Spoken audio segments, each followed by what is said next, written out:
So good morning, Tun. And Morning. firstly, thank you for the opportunity. This is the second time, in fact. The first time was 2018 when you became the Prime Minister second time.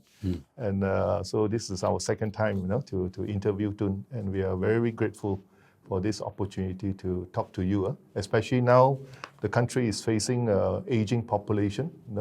So we are facing a lot of challenges, and we want to talk and ask your views on how ready is the country in preparing for the aging population. But firstly, I would like to congratulate you for your coming birthday, 100 years old. Yeah. So this is really a historical milestone, and many people will wonder, how do you do it?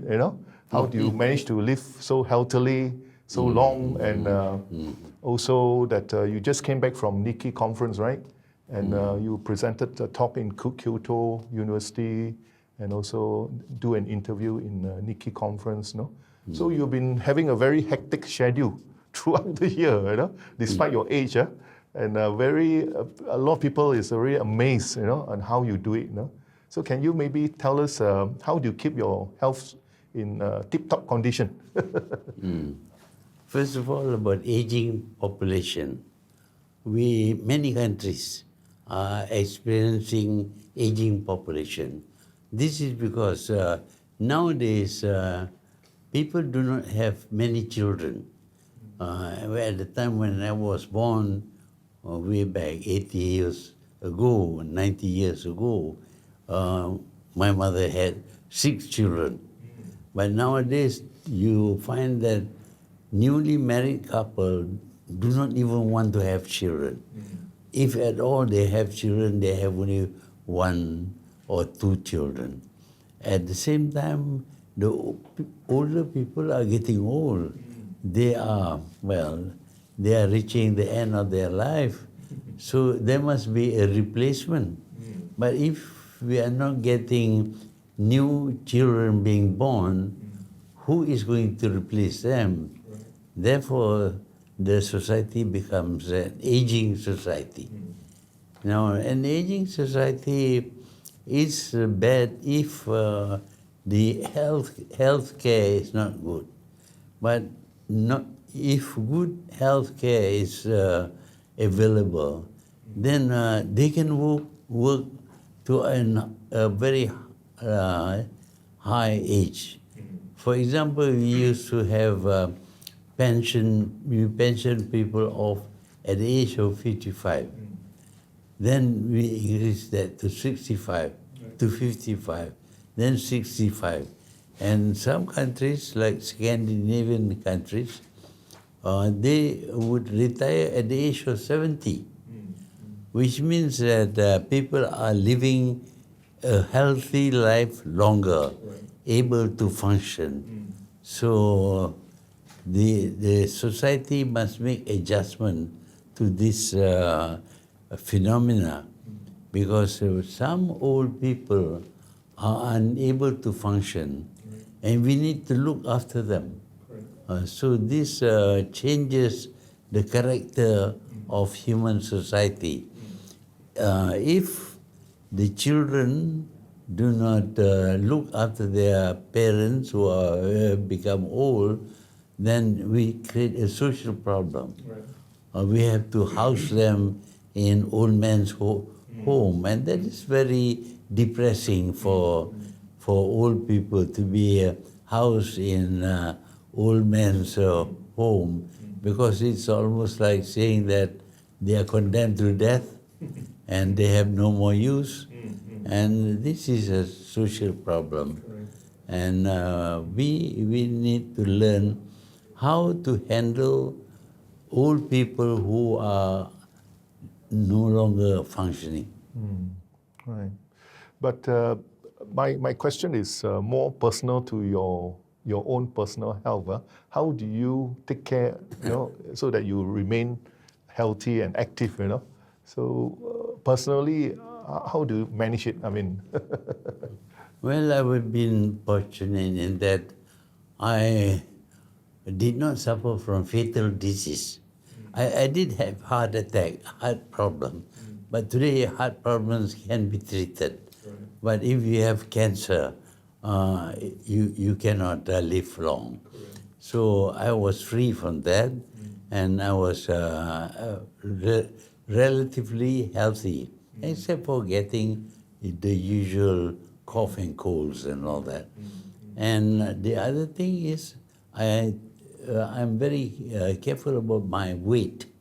I don't overeat, because when you overeat, you suffer from obesity, which means you are forcing the heart to work harder, and the heart may give up.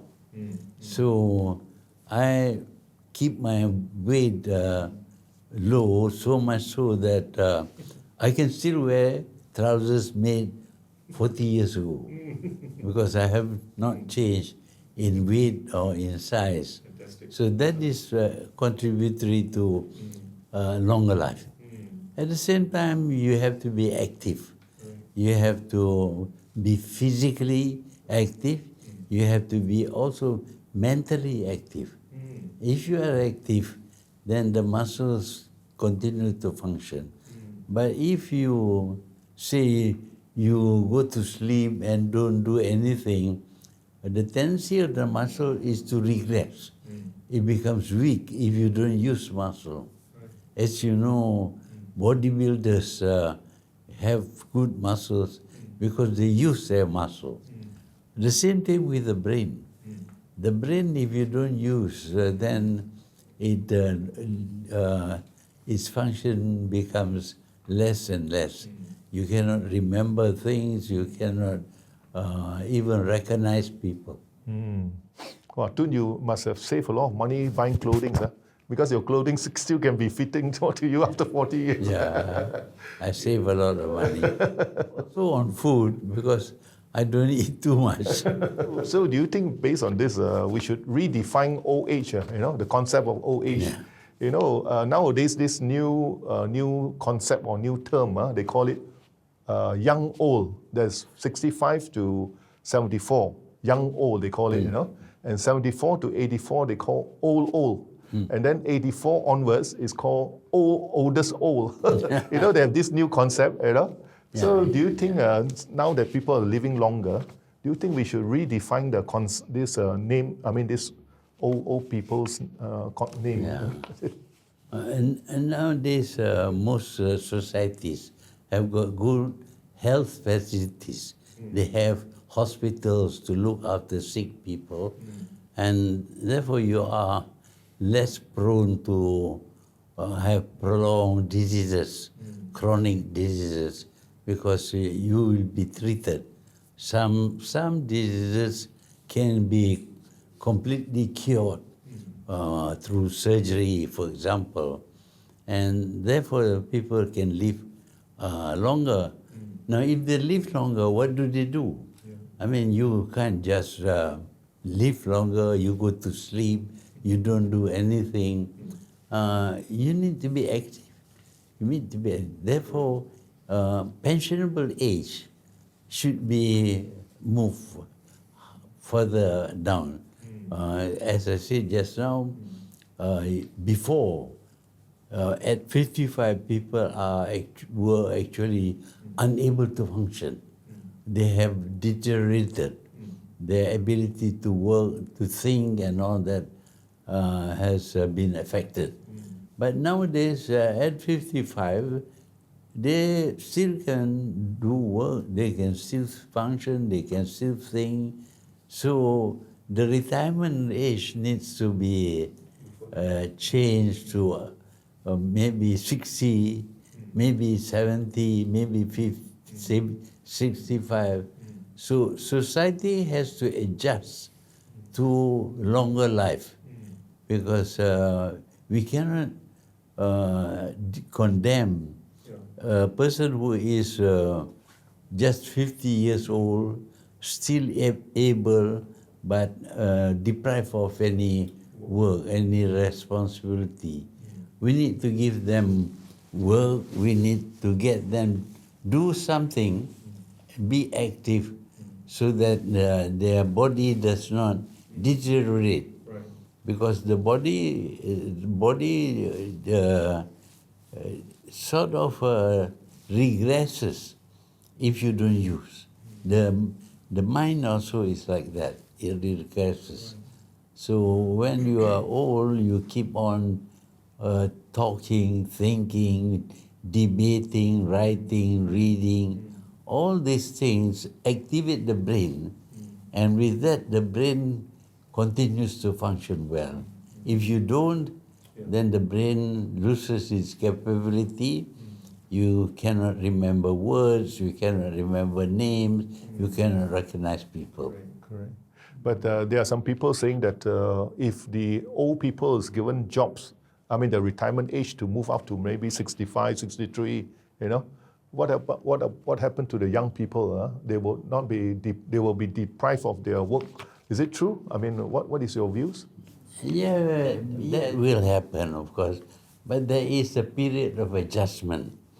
Because the young people also, when they grow old, they also have the benefit of being able to work until an older retirement age. So they will come up later. They will have to be patient and wait, because they themselves would work to an old age until they are very old, and younger people during their period will have to do the same. The younger people will have to wait a long time. So the system we have is planned for people to retire at 55. And when you want to say he should retire at 50, at 60, then the younger people must accept that they too will get the benefit of longer service until 60. And they too will be a kind of block to the younger people of their time. Yeah. Um, your relationship with your wife, Tun Dr is quite remarkable, and I think could inspire a lot of people if they know the little secrets or some tips that you can give to ensure that relationship with the wife and descendants is good. You must have been married for what, 70 plus years, and you must have quite a lot of descendants. So how do you reconcile with the situation to ensure that everything remains well and good?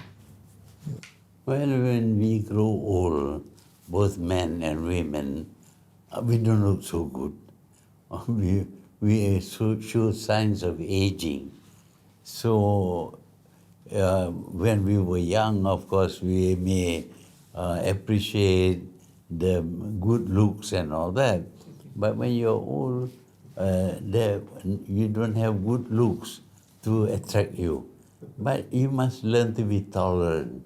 You must think about companionship, not just a wife, but a companion, somebody to accompany you, somebody you're familiar with. And like friends, we like to retain our friends, even if they are old, because they were friends. Now, you regard your wife as a companion, and I learned to be tolerant. There are many things we don't agree. She doesn't agree with me, I don't agree with her. When we were young, we used to quarrel. But later on, I decided that what's the good of quarreling, because I can't change her and she couldn't change me. So we tolerate each other. For example, women usually take time. They are always late because they have to use makeup and all that. Men are very quick. They are ready on time. So I learned to be patient, to wait for her. And she learns to tolerate my very strong belief in being punctual, to be on time. So before we quarrel about this, but now we accept. She will be late, I will be punctual. And I don't want to hurt her feelings. She doesn't want to hurt my feelings. How many generations have you got now? You got your teacher already? I have 3 great-grandchildren, 17 grandchildren, 7 children. So it has become a big family. Very good.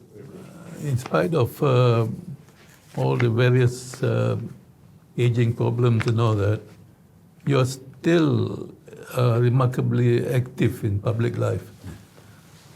How crucial is having a strong sense of purpose and engagement for healthy aging, both individually and for society? Well, as I often tell people, you have to keep your mind and body active. If they're active, they continue to function. If you just lie down and sleep and you do nothing and you get depressed, for example, then your mind and body begins to regress, unable to cope, to remember things, to do things. So my idea about old age is that I must continue to be active. I am as active as if I'm not pensioned off, as if I'm still working. I come to office, I work, I meet people, I read books, I write, I reply to letters and all that. So doing all this, keep your mind and body functioning all the time. And the brain and the body will not regress if you keep on using them. So that is why people say that I am active. I am active because I decided to be active because I believe being active contributes to a healthy life. Thank you. Yeah. So a lot of people look at population aging as a threat to the economy because, as you know, even fertility rate has dropped. Now in Malaysia, I think maybe 1.6, on average, for the childbearing woman. So productivity definitely will be affected, Not only a threat on the economy, but also a threat on society and even healthcare system, So Malaysia, how do you see Malaysia planning for all this threat, so-called? Do you think we are, because unlike countries like Japan or South Korea, where they are high-income economy, Malaysia is still middle income. So are we prepared for all this? No, we are already aged before we become high-income country, So how do you see this? We have to make adjustment to people continuing to live to an old age. Malays normally look after their old people, but now they have become urbanized. And in an urban area, looking after old people becomes a problem. You cannot leave them. You have to look after them all the time.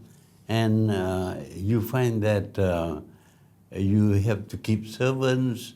It costs money. And sometimes you have to put them in old people's home. And you have to make visits.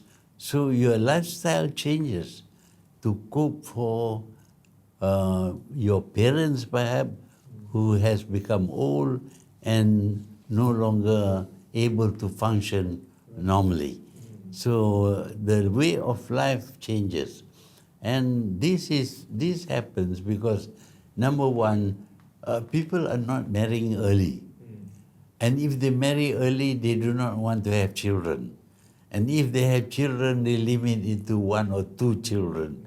And this poses a problem because they live in the towns, in flats, no relatives living with them. So when they want to go out, they have to bring along the children on prams and push them around, even when doing shopping. So the lifestyle has to change. And then the old people, of course, we have to look after them because they are incapable of looking after themselves. Or sometimes they get dementia, sometimes they get Alzheimer. They cannot work.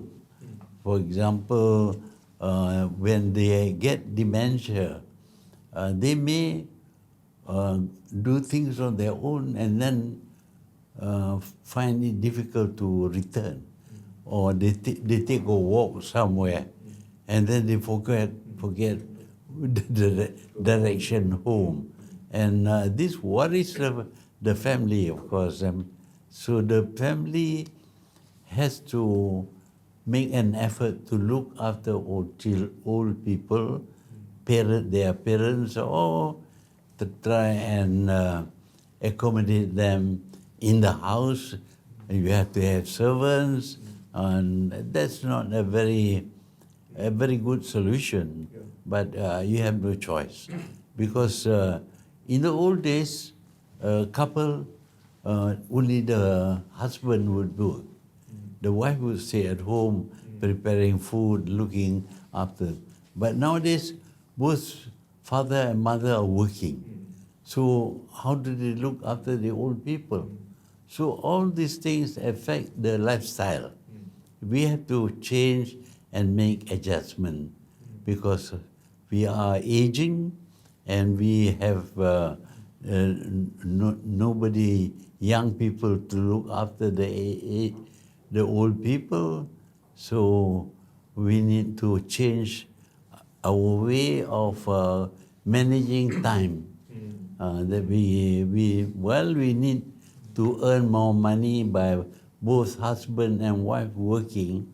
At the same time, we need to spend money to have somebody look after the old people. Before, the children would look, but there are no children to look after the old people.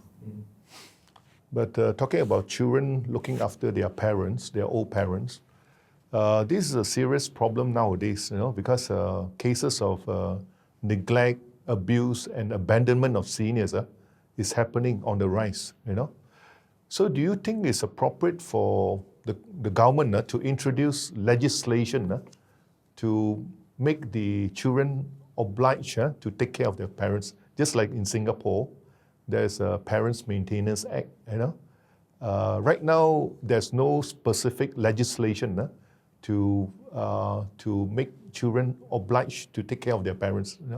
So there's a law for women, the Women's Act. There's a law for children, Child's Act, but there's no law for senior citizens, despite the population is growing fast. Do you think it's a good law? They are pushing for this senior citizen bill, to be introduced. So how do you see this?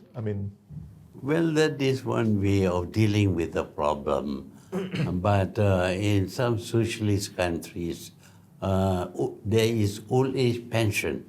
Because old people are not working, they may not have any income at all, and this is a burden on the family.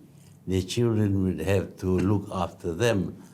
But in some socialist countries, they give old age pension, but this has been abused. People have pretended that they are old because they don't have to work and they can get earn some money from the government. But the other way, of course, is to compel the children to look after the old people. Now, you can compel some people who have the capacity, but some children are poor. They are not working. They have problems themselves. For them to have this additional problem of looking after old people is a very great strain, and it affects their life. It affects their mental attitude, for example. So there should be a combination of government help and family help. The family must do something about looking after the children, not dump the old people in some old people's home, because it's very depressing. When you are sent to the old people's home, it is as if your family has now condemned you. They don't want you, and sometimes they don't even visit you, so it causes depression. And old people know that very soon they will pass away.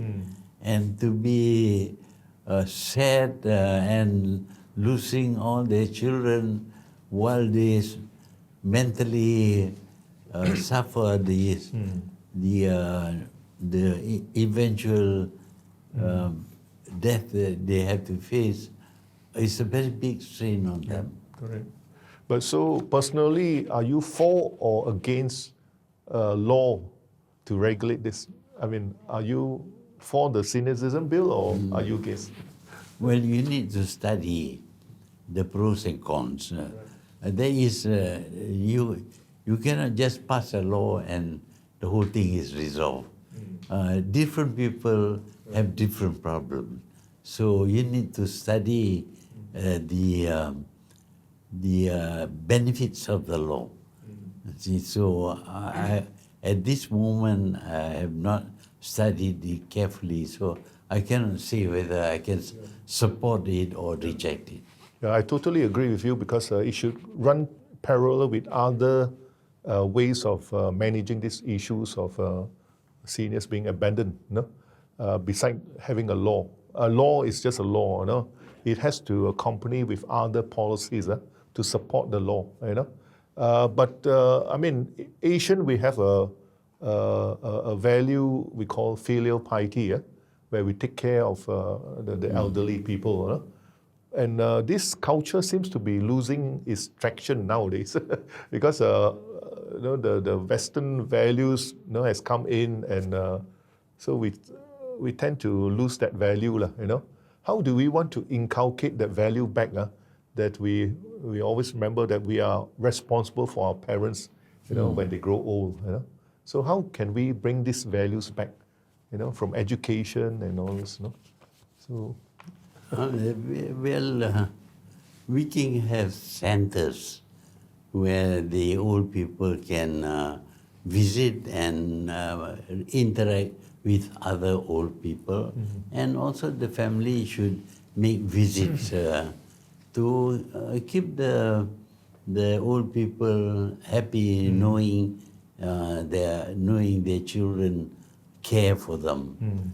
But it is sometimes difficult. In the old days, we live in kampongs. Normally, we don't have old people's home. We look after our old people. That is because we used to have many children. Right. So while the parents are working, the children can look after the old people at home. So the old people feel much more comfortable in the old days in the rural areas. But urbanization changes the way of life. You live in flats, for example, and normally if you're rich, you can have servants, but if you're not rich, then you have no servants and no relatives to look after your old parents, for example. So that poses a problem because father and mother would be working, and working disciplined work involving work between certain hours. You see, but if they are in the kampung, they can, well, if they have something to do today, they can postpone planting rice until tomorrow or catching fish until tomorrow, because there is no program, no timetable for them. But in urban areas, you live according to the time that is fixed for your work, for your staying at home, and for your entertainment. Of course, you not only work, you want to go and entertain yourself. What do? You cannot bring the old people, because sometimes when they have dementia, they behave badly.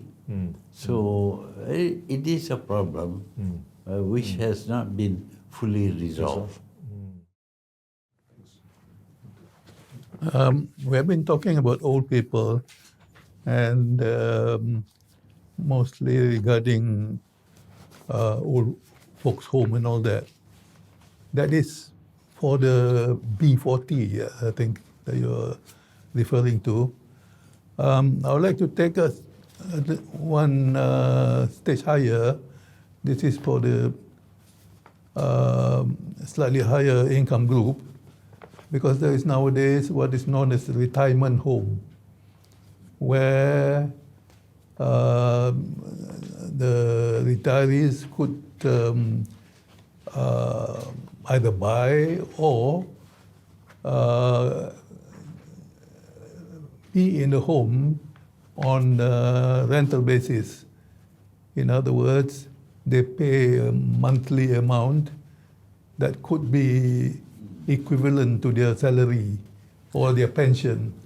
Some of the better ones, or higher grade ones, would cost about 5,000 per month.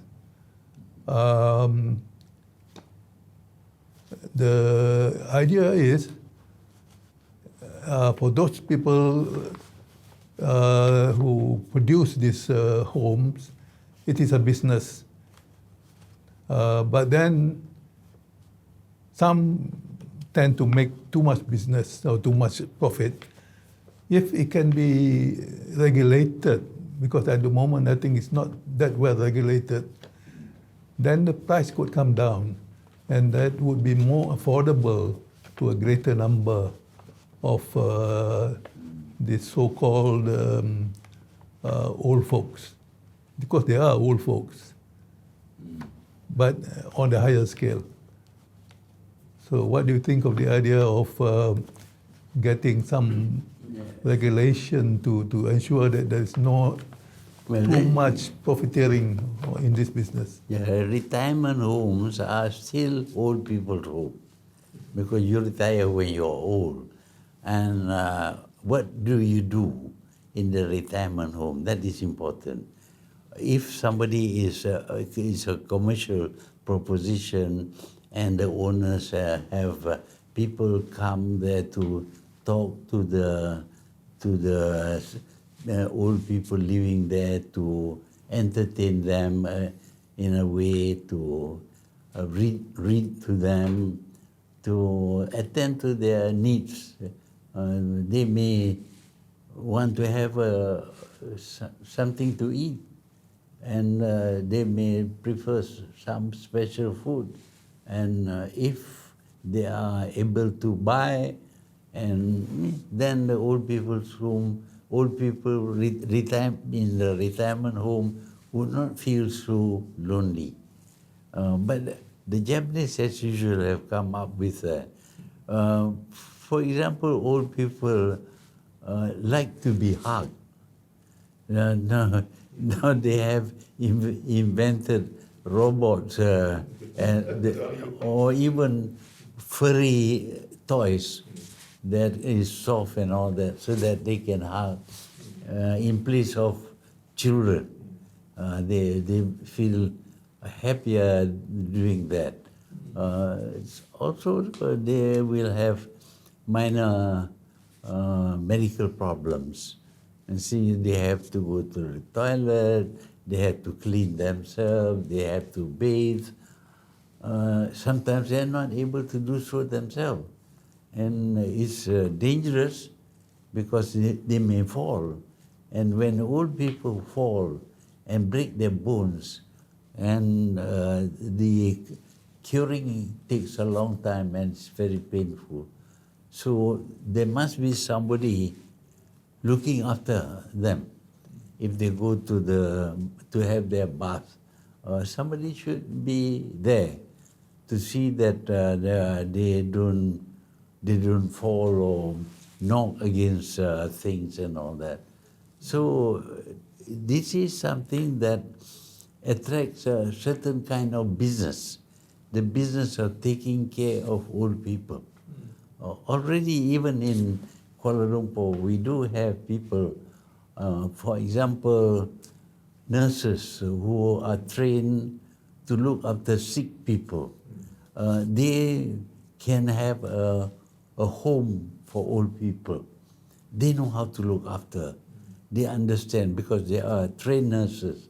So this can become a good business which can grow later on because more and more people are getting old and are in need of assistance. We have been to a few of these retirement homes, and they are pretty impressive, some of them. They really take good care of their clients. They even organize, there's a lot of activities. They even organize holidays, travelers, and that kind of thing. The idea is really to make it affordable.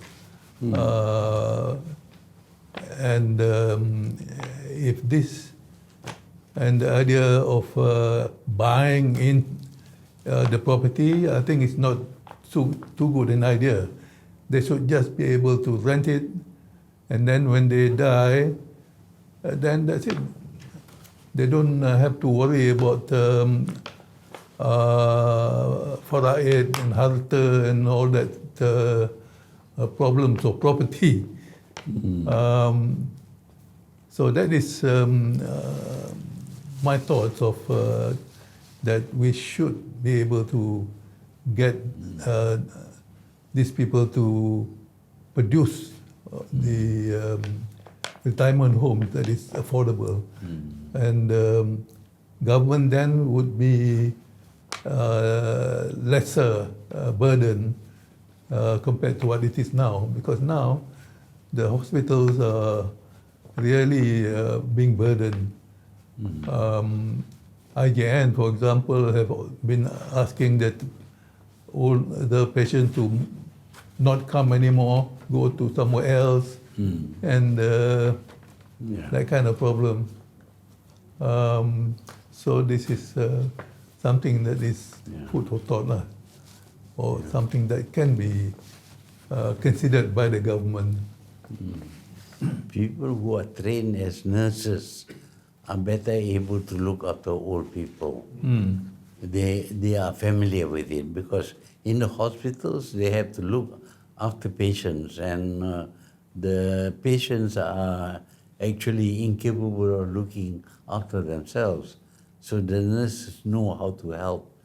So if the nursing profession decide to go into the business of looking after old people, to have these retirement homes, I think that would be a good solution. And it will provide the nurses with some income when they work there. They need not be working full-time. They can have rotation, different nurses coming on different days and all that. So this is something that needs to be studied as a business proposition.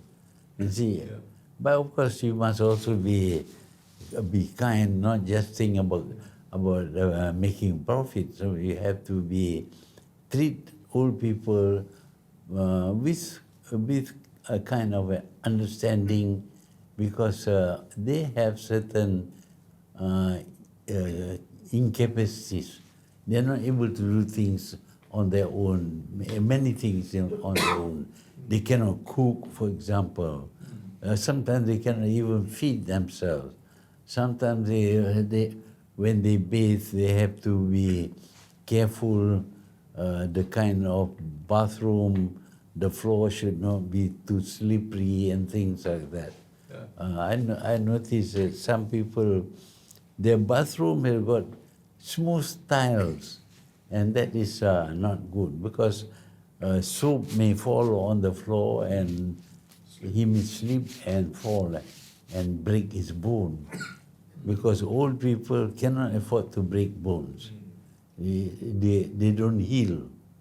So this is a kind of business that will grow as people become older. More people become older, survive, but are not well. The business of looking after old people should be something that is profitable even for the people concerned. And of course, retired nurses and all that can spend time, a few more years of their lives looking after old people until they are incapable. Thank you. Tun, just because of time limitation, um, if you are given the opportunity to give 3 advices to the current government on how to plan for population aging, what would they be? Because looking at what is happening, I personally feel that we are not prepared, for population aging compared to countries like Singapore, Thailand, or even some of the other Southeast Asian countries. So we are behind.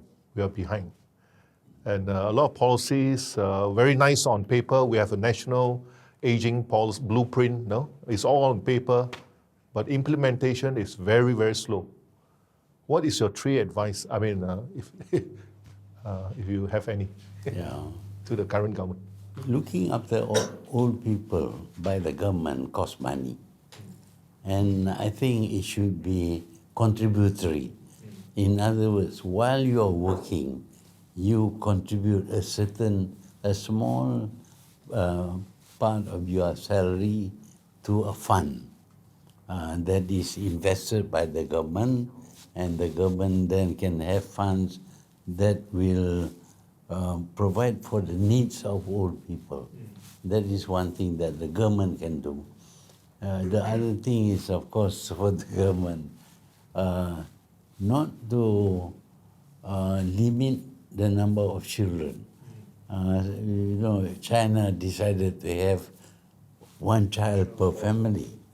That is disastrous because the Chinese want a male child and they don't want to have a female child. And if you don't have female child, you cannot propagate. Later on, they cannot even marry because there is no partner. So that kind of policy should be avoided. You should allow for a minimum of 2 or 3 children. But the problem is, of course, the world is getting overpopulated. We now have 8 billion people. And it is noticed that governments are unable to cope with big population.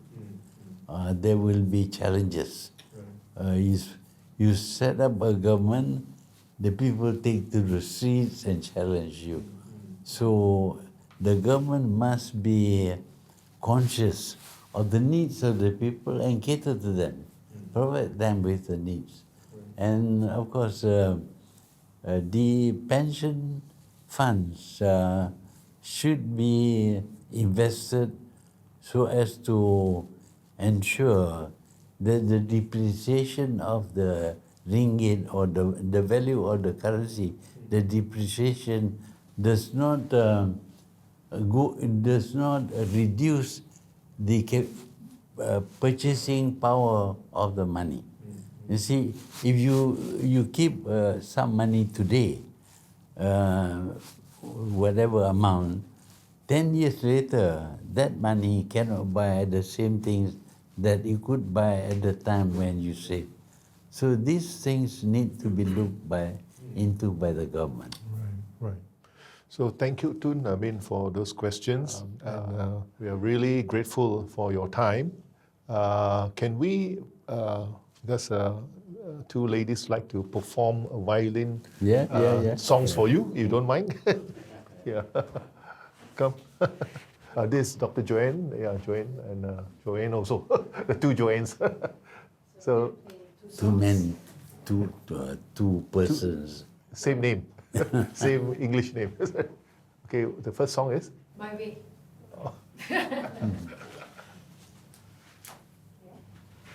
My wife.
Second song is Sorrento.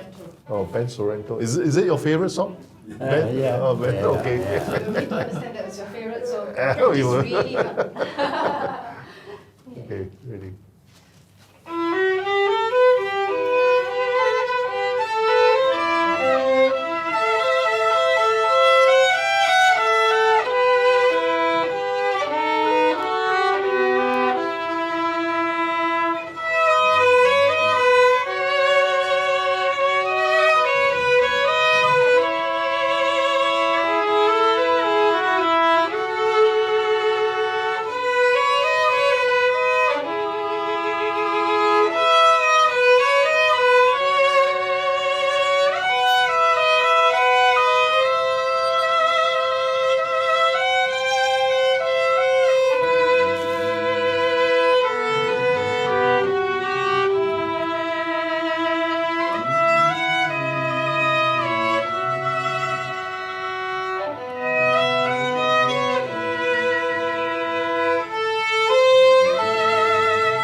Sorrento. Yeah. What does the song means actually? Is there a meaning to the song? Sorrento? Sorrento is a place in Italy, very nice place. I visited it. This song was written in Sorrento. I see. The composer wrote it in Sorrento, and So this place impressed you because of what? I mean, why it impressed on you so much? I mean, this song. you know, there are places in Italy which are so beautiful Romantic, isn't it? and romantic. So people go there and they enjoy Good life there. One time only. You went there one time. I went there once. Once yeah. only. So this for you, Tun. Oh, for me. So this part here is taken from your song. I mean, from the My Way song. You know? You live a life that was full and traveled each and every highway, and more, much more than this. You did it your way. Happy birthday, Tun. Very early, not yet. Yeah, early. I know. 1, 2, 3. Okay, thank you, Tun. Yeah. The others just this one was we interview you here. You were same room, you know. So this was 30th August 2018. You know? So Bernama came and then we put it on TV. Yeah. Yeah. So this is your message lah. So this for you. And this the latest magazine that we have for it's still called the Senior. Yeah. So Okay, senior. yeah. So this for each one of them, you don't mind. Sorry. Yeah. You can see. The side? Or I don't know which side you want to sign. Thank you. Satu, you want to give to Tun and sign. Steve's. Sign. Okay, so. All right. Okay, everyone look here. 1, 2, 3. Bigger smile. Good. One more. Okay. Thank you. Thank you.